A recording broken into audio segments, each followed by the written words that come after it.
Hello, my name is Blake Patterson, and welcome to Afro Reviews. It is with great pleasure to be discussing Steven Spielberg's latest feature, West Side Story. Nothing is more surprising than witnessing an old master recapturing the majesty of his early masterworks. Steven Spielberg's adaptation of West Side Story is a work of blissful and shattering wonder. It is the kind of greatness that will cause a viewer to dance, swirl, and luxuriate in its atmosphere until it builds to a heartbreaking reality. The power of Spielberg's filmmaking is so rich it may cause a viewer to jump in the air like a theater kid who drinks caffeine daily. Even as a popular work, West Side Story feels a part of Spielberg's sensibility thematically and kinetically, and he tells this story of taboo love and racial divide with new eyes. The film begins with an overtly mechanical style one must adjust to, but there is an effortless excitement to it all. At times, the introduction recalls techniques from Spielberg's later work in the action genre. Spielberg's execution of the fight and chase slyly recalls his animated film The Adventures of Tintin. On the surface, this may sound like a dismissal of Spielberg's treatment, but it is an acknowledgement of his evolution as a filmmaker. Due to technological innovations, there is a difference in how Spielberg approaches pieces, but it is always apparent who is creating this film. This West Side Story has the universality of Spielberg's greatest films, and it is difficult to imagine who could adapt this story with such care and humility.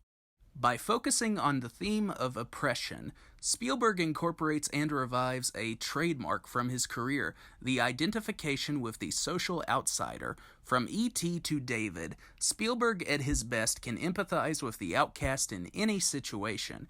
In West Side Story, the outsiders are the Puerto Ricans who live in a predominantly white society, yet the two lovers at its center are of two races. Spielberg directs the notion of interracial love with maturity and compassion, and the two performers, Ansel Elgort and Rachel Zegler, convince the viewers to believe the romance between Tony and Maria. As Spielberg approaches their relationship, the love Tony and Maria share for each other is too pure for a world full of hatred and violence. This innocence effectively connects to each outcast of Spielberg's cinematic past. In building the tension between the Jets and Sharks, Spielberg and his screenwriter Tony Kushner provide an understanding of the characters' past and present without speaking exposition.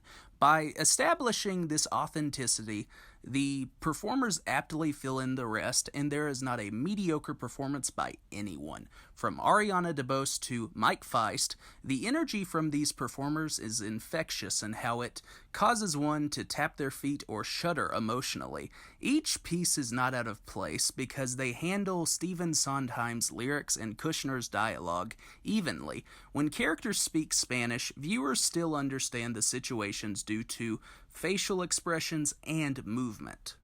It is a pleasure to watch Rita Moreno, the original Anita, playing a new version of Doc, Valentina.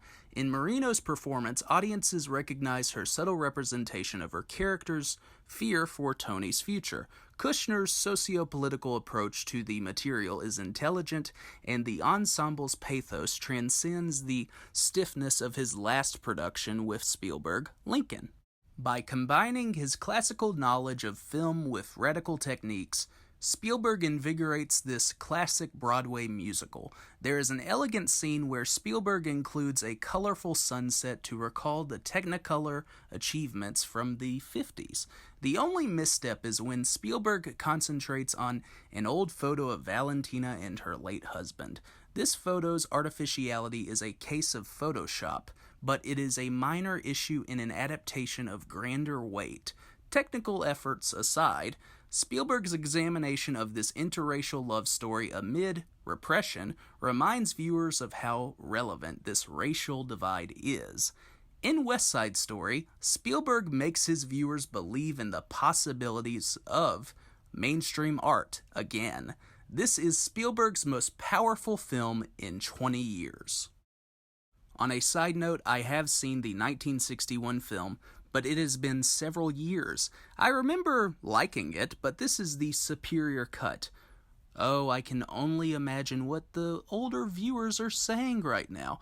What does this silly kid know? He's just a Zoomer. These kids and their movies today. Thank you for watching this video. Have a great night.